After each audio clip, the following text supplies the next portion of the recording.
I want you to feel comfortable in this place. Because this place is a place of comfort. Amen. This place is a place of joy. Amen. This place is a place of peace. Amen. This place is the place where you can meet the very presence of God. You will feel the love, the comfort. Amen. Amen. There's nothing, hallelujah, praise God, you will ask for when Jesus is in your side. Amen. So, I see only a little boy sitting there. Where is he? Boy. Hello, boy. What's your name? How young are you? 8. Can you find your mother? Okay. So, can I ask you to please come, go at the last row. Okay, take your mother. Okay, what's your name, boy?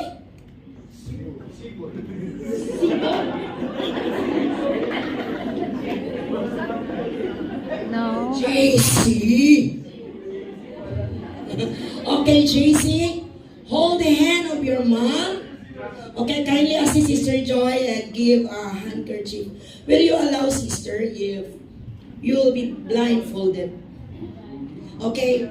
Nakakaintindi ka ba ng Tagalog, Brad? Did you understand Tagalog? No. Yes? Okay. Para madali lang tayo magkaintindihan. Okay.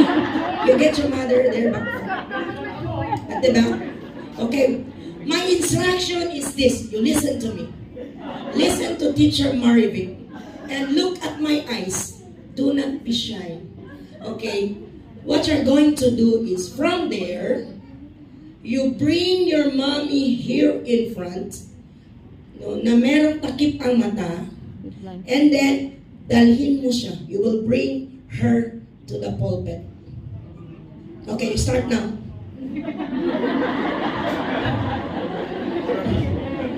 No.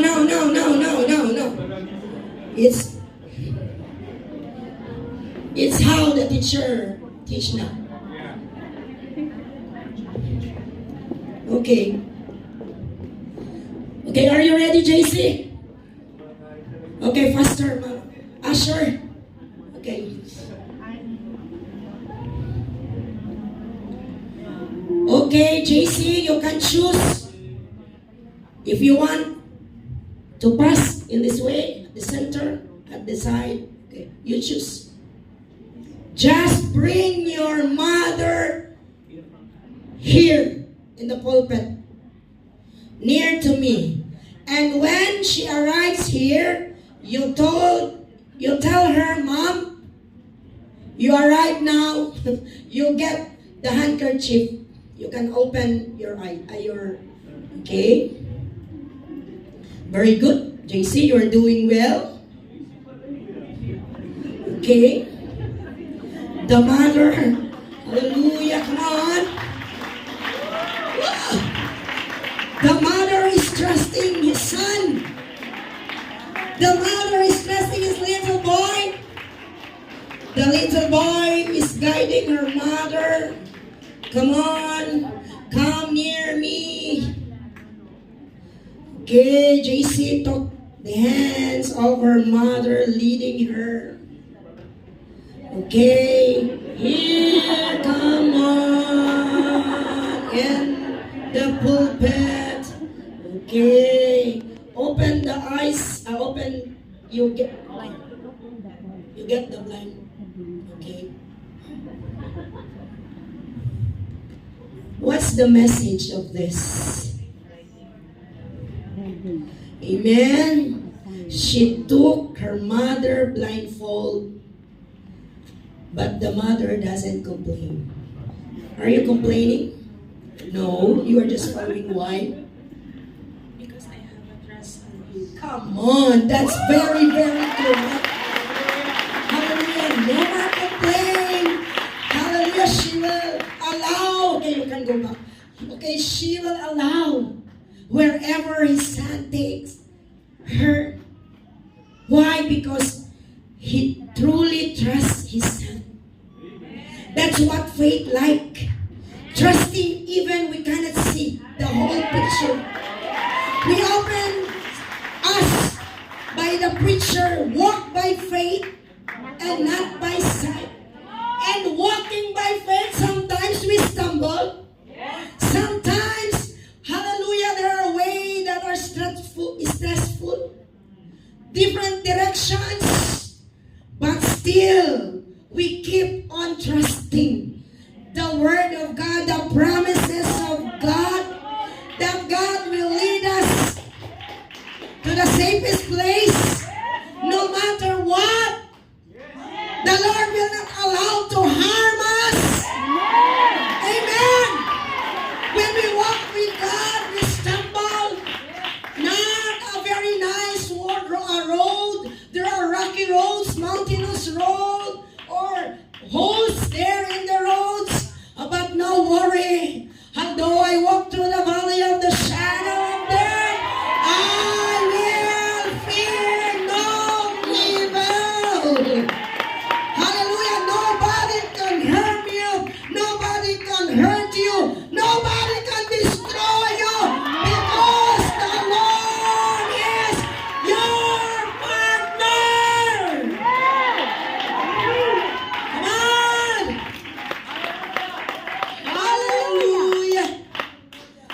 May I request everybody to please rise. Open your Bible in the book of Exodus chapter 2 verses 1 to 3.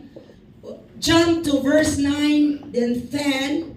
Then proceed to 2 Corinthians chapter 5 verse 7. Exodus chapter 2 verse 1. And there went a man of the house of Levi, and took to wife a daughter of Levi. And the woman conceived and bare a son. And when she saw him that he was a goodly child, he hid him 3 months. Okay, verse 3, your turn, congregation. You read it? And when she could not longer hide him, she took her ring and a harp of gold. Amen.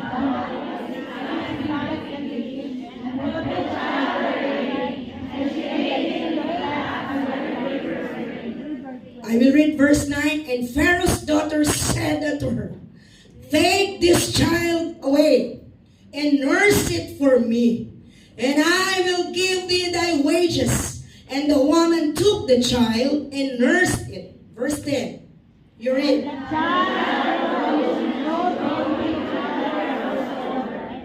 he began her son, and he called his name Moses. And he said, because I drew him out of the water. In 2 Corinthians chapter 5 verse 7, let's all read. For we walk by faith and not by sight.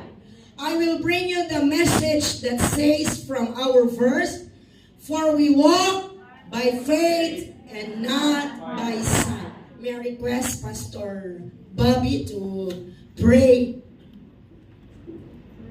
Praise the Lord. Hallelujah. Lord, thank you so much for your word that we have today.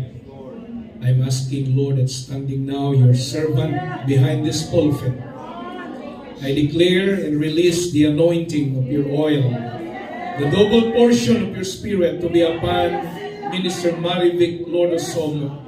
I pray, Lord, that release the power of your word and open our heart of understanding, that we may receive that engrafted word, God, to be the food of our soul. I pray that there will be an extraordinary moving of your spirit in our soul today. There will be a refreshing, oh God, in our life today. In the name of Jesus Christ, Lord, we declare right now that the reign of revival is going to happen in this place today. In Jesus' name, amen. You may not take your seat. May I request our ushers now to please give them the paper, each one. And then while I am preaching, you can write the names of your children. If you have no children, the names of the people you want to be saved this year. Okay? So, while you're writing, okay, let's continue. Praise the name of God. Ladies, hallelujah. Let's not have what we call doubt in our life. Amen. We are trapped by the devil because sometimes there are so many anxieties and fear and depressions. This is very popular in this time. There are so many young ladies and men whose lives, what do you call that? Nilaslas nila yung kanilang pulso. We experienced that with our grade 6 pupils. When we heard a report that one of a section in our school, naglaslas sila, merong mga mark. They have their group. Their gangs. Amen. But as a mother, it's very painful to see. That's why we don't allow the enemy to succeed. Amen. Hallelujah. We need to read the Word of God. We need to pray. Do not regret. Praise God. Do not reject the Word of God. Little children say, read your Bible, pray every day, and you grow and grow. But when you do not read the Word of God, what will happen to you? You will shrink. That's why David said, thy word that I hid in my heart, that I may not sin against thee. Remember, there are times in our life if we are not be careful, amen, hallelujah, sometimes our prayers we think, hallelujah, that is not being answered. We don't see any answers. We don't, hallelujah, see any signs, miracles, praise God. But you know, when God is silent, He is busy. Busy preparing our ways. Busy doing for our success towards victory. Because God loves to work in secret. He loves to give gifts and surprises to those people who are worthy for His reward. And according to Exodus chapter 2, there was a mother named Jochebed. Live on a very heartbreaking time because of Pharaoh has a terrible decree. What was the decree? That the firstborn of the Israelites were summoned to be thrown by the midwives. Hallelujah. Because of his fear that the population of the Israelites will explode. And it will become a threat to his rulership. Everybody say, praise the Lord. Praise the Lord. So when Moses was born, Jochebed hid her for 3 months. But when she could no longer hid her son, she put him into a waterproof basket, or even called it a small ark, and put the child on it. She did it not carelessly, but carefully. Come on. She waves the basket by his own hands. Come on. Hallelujah. To construct it with papyrus plant, because Nile River is a known of plenty brave crocodiles. Amen. She dyed it to make a smooth and comfortable bed for her son. As a mother, we don't allow the mosquito that will bite to our baby. Even a single ant we will not allow. We are so careful to our child. Amen. That's why today there are mothers that some told them, you are so very, what we call, dalo in English. You are so greedy with your child. You don't let us to kiss, to hug, to embrace. But because of many skin diseases today, amen, so the mother, hallelujah, will not allow. And some of the mother prepared an alcohol, put alcohol first. No alcohol, no touch. Come on. I feel what Jochebed feel. Amen. Hallelujah. As a mother, we want to give comforts to our infant. My eldest is always wailing. When you carry her, she will cry loudly. When you put her down, she will also cry. She will just stop crying when you carry her and he's slept. But when she is awake, he will keep on crying and crying and crying, and we have no time to sleep. We have so many sleepless time. So we agree, Pastor, we have 2 hours of sleep. You duty for 2 hours, and after 2 hours, it's my turn. Come on. But we overcome. Yes, that's right. Amen. Sometimes we complain, but no choice. It is our child. It is our daughter. It is our son. Yes, that's We will do anything to give them comforts.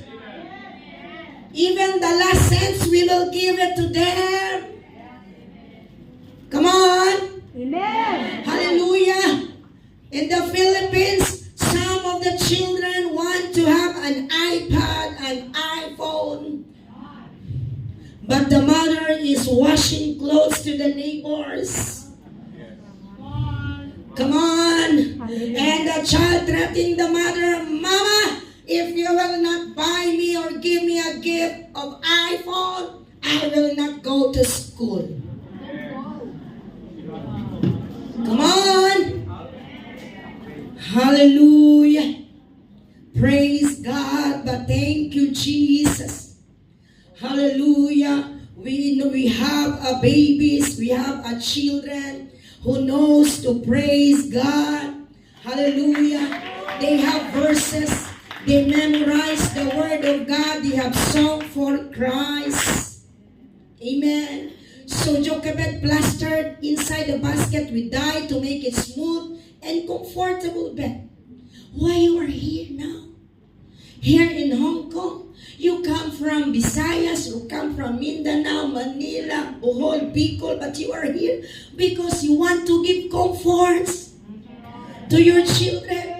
It's okay if I am not comfortable as long as they are comfortable. Come on. Hallelujah. Jochebed looked desperately for a way to spare her son. After making sure that the basket is safe, do you think Jochebed's way in going to the Nile River is easy? She's carrying, hallelujah, the basket that she made for her son. But do you think it's easy to go there?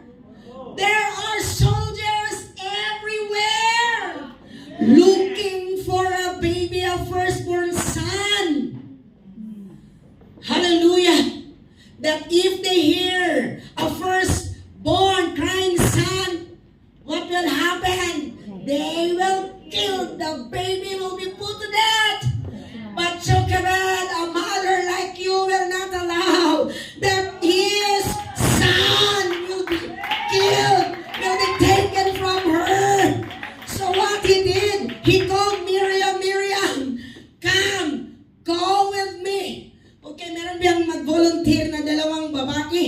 isang matangkad as isang maliit na babae. Come on, bilisan natin. Bilis! Maubusan tayo. Okay, Sir Joy, ito. Ikaw si... Baliktad. O, sige na lang. Ikaw si Jochebed. At ikaw si Miriam. Ito yung anak.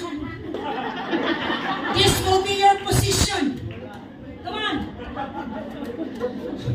Mother Jochebed, you will look in front, side by side, if there's our soldier.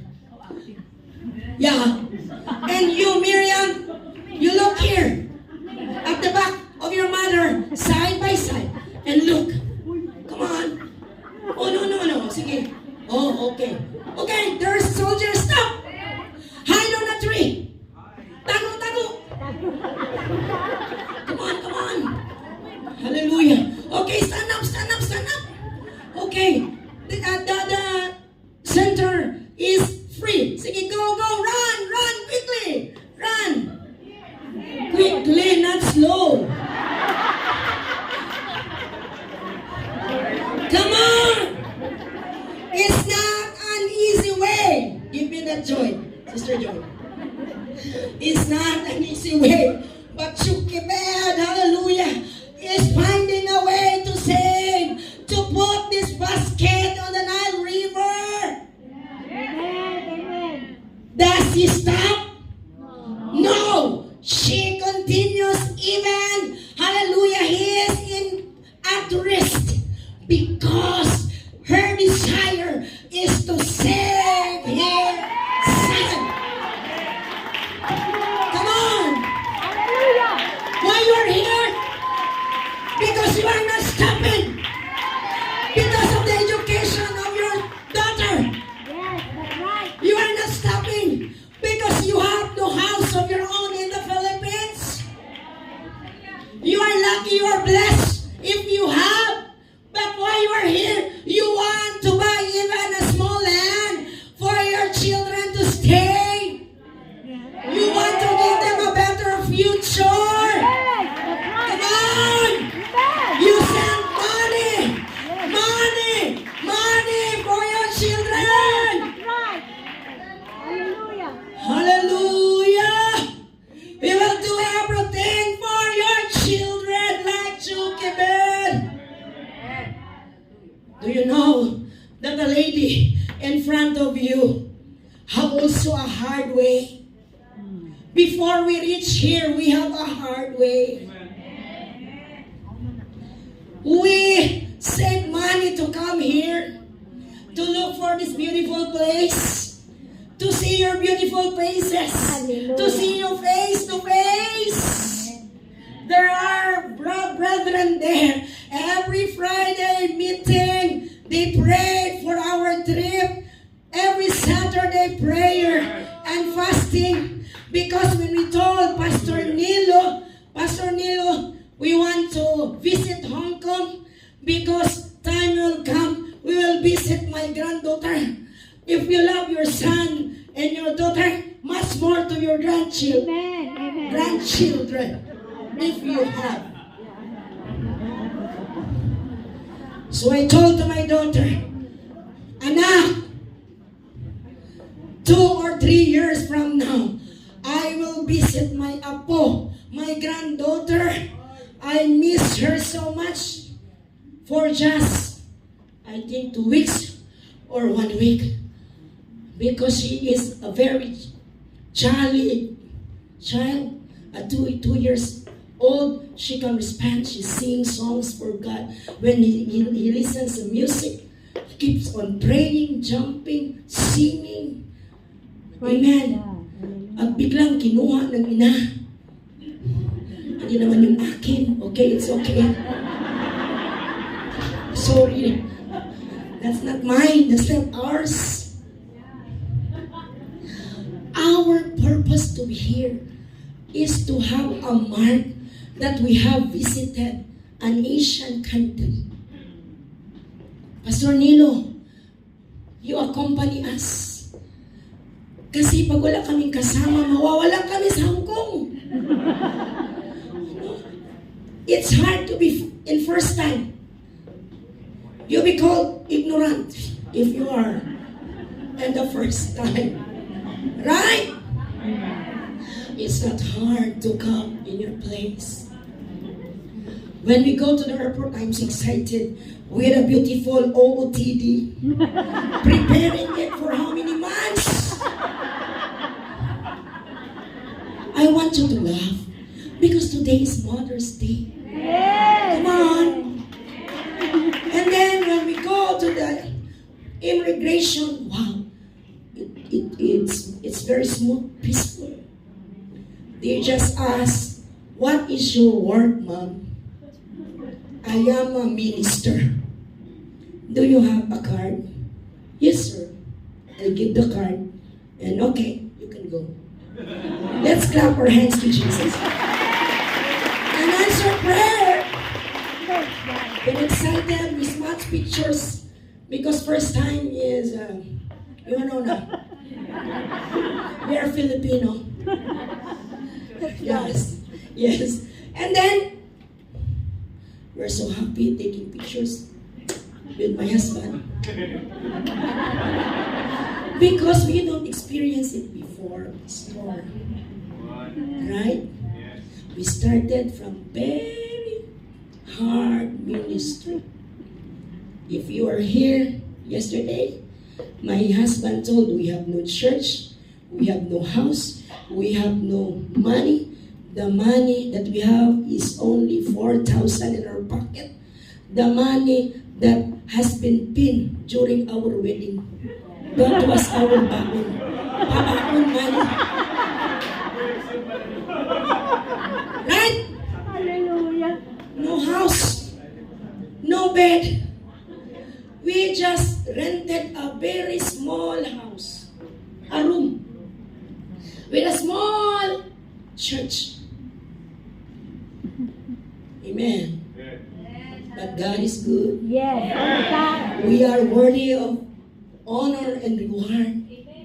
Pag hindi tayo hihinto, if we will not stop working for God's glory, time will come, we will reap what we sow. You are worthy. Yung kahirapan, the hard life, amen, that you've been experiencing now, nafe-feel ko bilang isang ina. Time will come if you can bring your children to the Lord.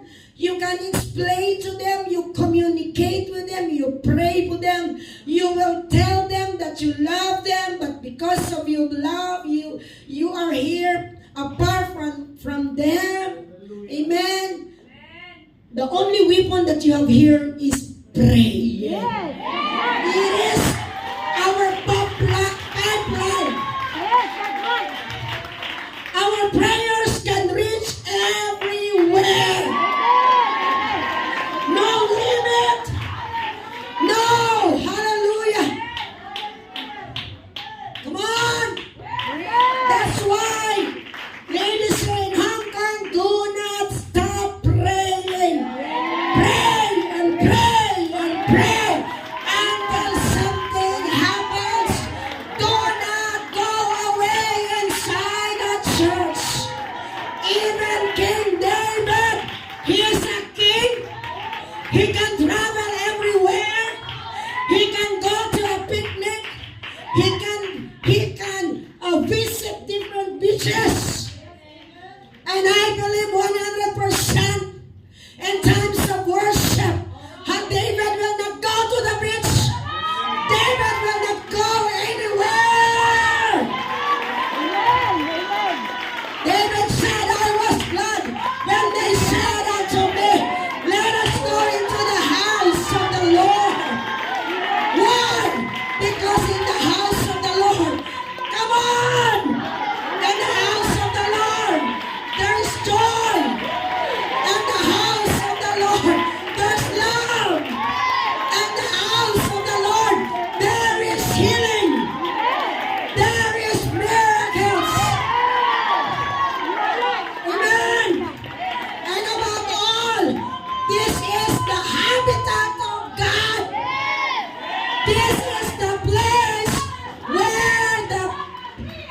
Spirit of God dwells. Hallelujah. I feel the presence of the Lord that might be moving in this place. The Bible said in Genesis chapter 5 verse 24, Enoch walked with God. Then he was no more. Nawala siya. Nobody can found Enoch. Is Enoch was kidnapped? Come on. Is Enoch called up? No. Is Enoch committing suicide? No. But Enoch was taken from, was took by God. God took him away. Do you think that the road of Enoch is peaceful? Do you think that the road of Enoch is easy? No. There is bumpy roads. There are humps on the road. Yes. There are rocky roads. Hallelujah. But one thing, hallelujah, that I'm blessed. That even though, hallelujah, Enoch has a heartless way in his life, but he still walked with the Lord. Thank you, Jesus. Hallelujah.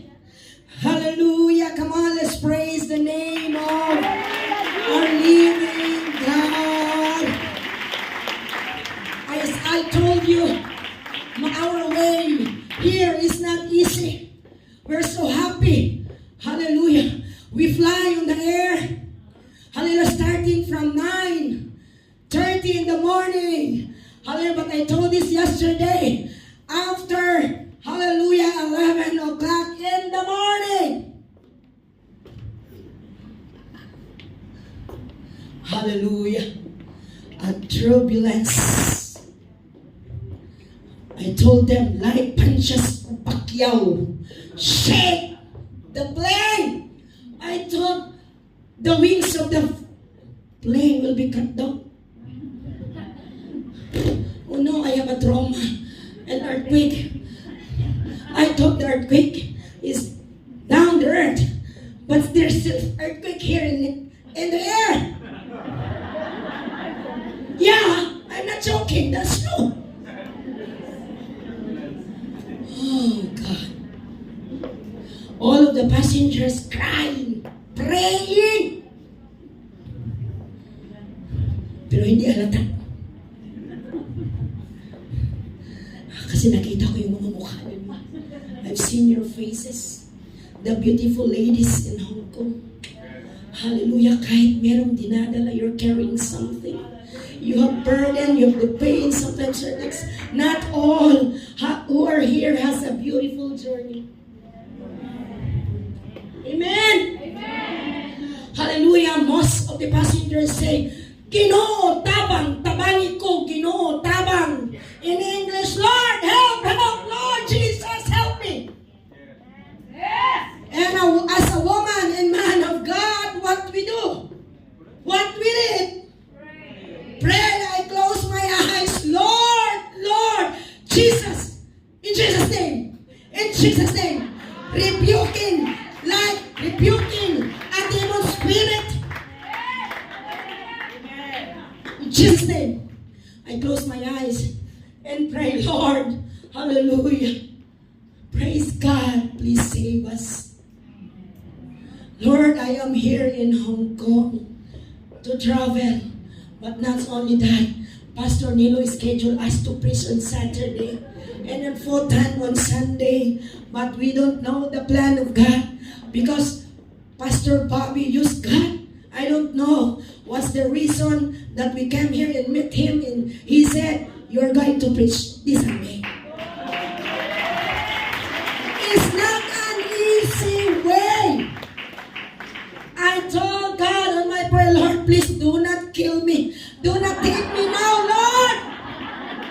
I am here to enjoy your blessing. Lord, I am not worthy. How many We do not complain. We just walk. We just do your work, and now we enjoy it. And you will allow the plane to fall? Oh no. That's not good, Lord. Because He is our Father. Hallelujah. And I know God has a purpose. Hallelujah. He wanted it to happen. Because there are so many ladies here who are tears and hunger. Hallelujah. Lord, this is, hallelujah. That's why you give us schedule here to see them how they worship. And I'm so blessed to their worship. If all of the churches in the Philippines worship like you worship, it's not hard to sing the lost. Amen. And singing, revival arises. Come on. Hallelujah. I'm so blessed in this place. Hallelujah. I feel the presence in this place. My heart is melt. I am melt before the presence of God. Oh God, thank you, Lord. Salamat, thank you, Jesus, that I am still alive. Thank you, Lord, that I am still kicking. Thank you, Lord, that I am still awake. Thank you, Lord, that I am still enthusiastic. I am not a good preacher, Hallelujah. Hallelujah. but I try my best to be a good worshiper. I don't care if you are not blessed or you don't understand what I mean. What I am concerned is I want to go with you, praising God. Hallelujah. I want to be with these people who worship God in spirit and in truth. Yes, praise God. Hallelujah. Thank you, Jesus. Hallelujah. Much pressure while Jochebed carrying the baby. But I believe when he carries the baby, hallelujah, she keep on praying. Lord, protect me. Lord, secure my son. And I think, hallelujah, Jochebed uttered a prayers of heavenly language. He speaks in tongue, hallelujah, while carrying her son. Everybody say praise God. Praise God. Hallelujah. Amen. Hallelujah. Praise God. Because Jochebed walked by faith. Hallelujah. Divine protection was upon Moses. And you know what? The most powerful person took the child. Not the rich people or wealthy in Egypt, but the very beloved daughter of King Pharaoh who made a decree. A Praise. princess Hallelujah. took the son of a godly woman named Jochebed. What a powerful prayer that Jochebed uttered before God. Everybody say praise the name of God. Jesus. Hallelujah. Because he was taken by a princess, God provide the need of his son. If you are a son of a princess, what do you expect? You have a very nice bed. Come on. You have a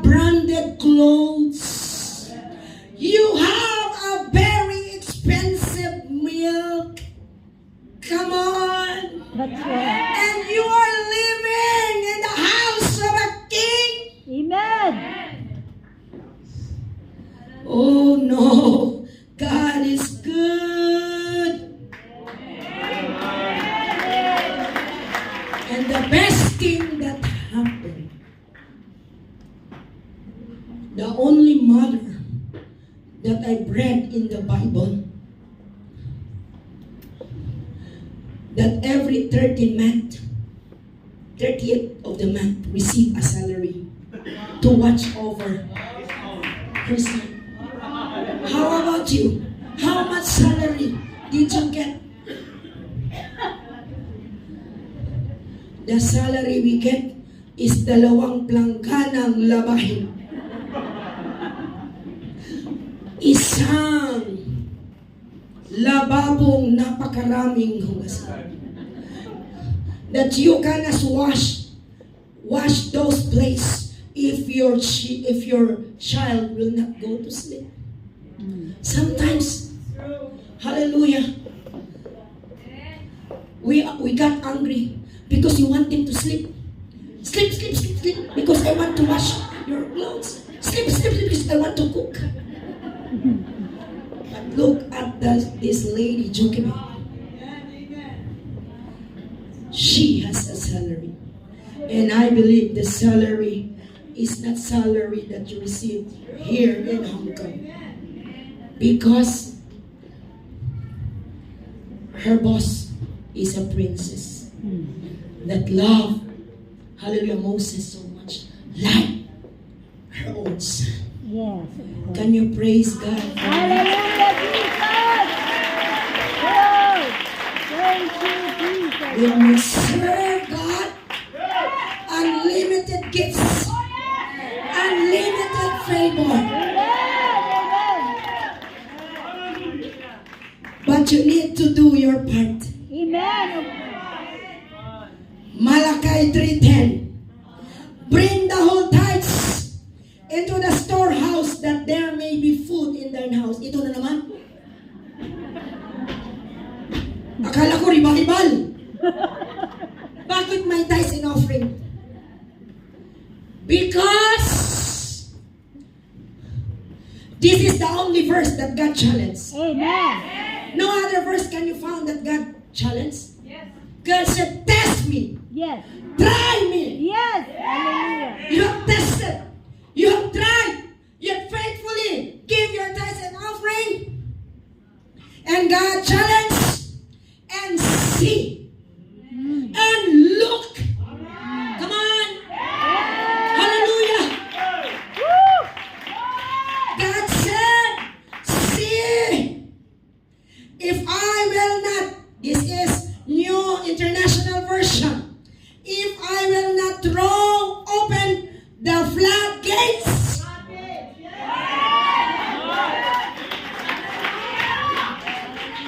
King James Version is the windows of heaven, but in New International Version, I will what? Open. Open the floodgates. Yes! Hallelujah! Do you know what's flood? Amen! Hallelujah! You cannot control. Yes! It can destroy houses to flood. Yes! It can make people die. It can make the earth empty. Yes! That's It right. overflowing. All the gates or windows from heaven will be open. Oh, hallelujah! Praise God! And God will pour out. You know what's pouring out? Ibubuhos. Hindi ko na lang ibubuhos dito kaya makababae ito dito. The Lord said, I will give you in return. What God said, I will pour you out. Ibubuhos ko. I will pour out blessing that there will be no room enough. To receive it. Oh, Jesus! Really, going to Hong Kong, we are blessed. Praise the Lord! Amen. Napakaraming pabor na ibinigay ng Panginoon. The last favor that He gave was last night when we are about to get our ticket to Macau. We talk Bisaya language with Pastor Nilo. When we talk, immediately God sent an angel. The man approached me. Are you Bisaya? So excited, together with his family. Yes, Bisaya me. Taga-asa day mo. Taga Mindanao, ikaw. Taga Cebu. Yung pasyon, ako taga Bohol. Siya, anong gagawin? Kung sa'yo himuon, what will you do? We will buy ticket for Macau. He said, do not buy. Because there is free online. It started since April to the tourists here in Hong Kong. Maybe to you, it's a small thing. But for us, it's a big thing. It is God's favor. Before we got another ticket, grabe, Pastor eh, to Disneyland. We go to the ticketing area to Central, and the store that Pastor Nilo approached, there's no available there. So the lady pointed out the other store. When Pastor approached, he asked, how much? And the lady said, in the Philippine money, it's 4,000. Pastor Nilo said, wow, when I get in the previous month, I got almost 8,000. But to you, 4,000. only 4,000. Because I believe, hallelujah, there's power in prayer. Yes, amen. Hallelujah, there are many brethren who prayed for us. We told them, pray for us. We're going to preach in Hong Kong. We are not a good speaker. We only brought a crooked English, a grade 1 English, an elementary grade English, but thank God, Hallelujah. we're sensitive. And the presence of God is not all about us. It is not all about you and you there. But it's all about God. The reason why we're here. Hindi natin patagalin ito. Come on! We want to celebrate Mother's Day and Mother's Day together with the Father, together with the brethren.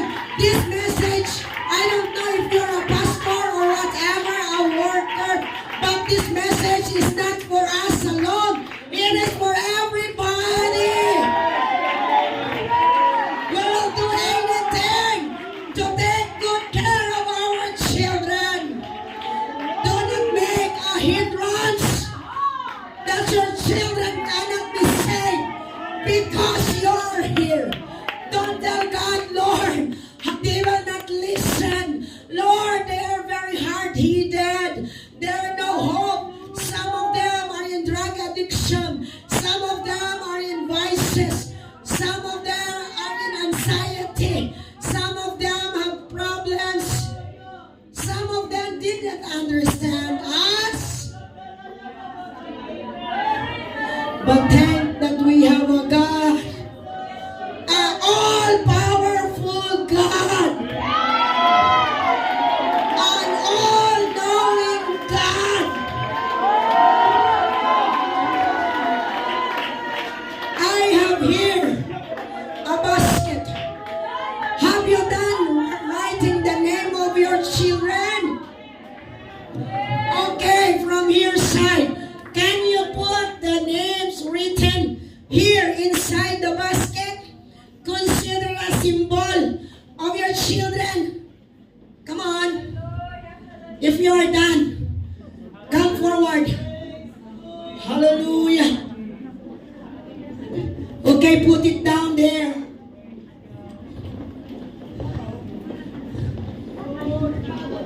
Praise the name of Jesus. Hallelujah. Hallelujah, Jesus. Take note. I believe that Jochebed is the first teacher of Moses.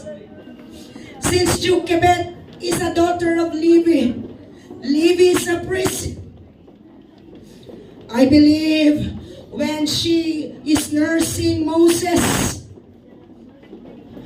he taught Moses about Deuteronomy 6:4.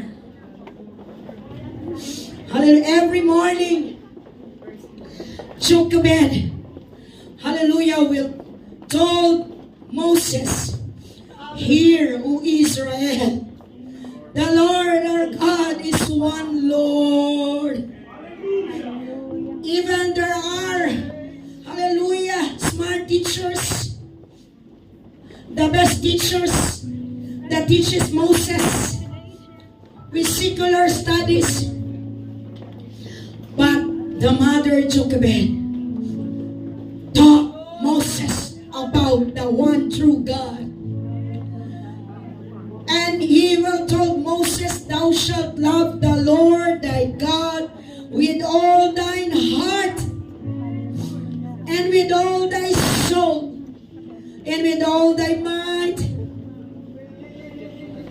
Jochebed is teaching diligently. Huwag kayong mapagod na tawagan ang mga anak ninyo. Magbigay kayo ng oras sa isang araw na matawag at sabihin nyo, "Anak, I am calling you. Allow me to pray for you." Kung meron ka mang problema, mga bagay, okay, if you have problem, if you have things that you do not understand why you are far from me, please listen. Let's pray together. When the mountain is steep, when the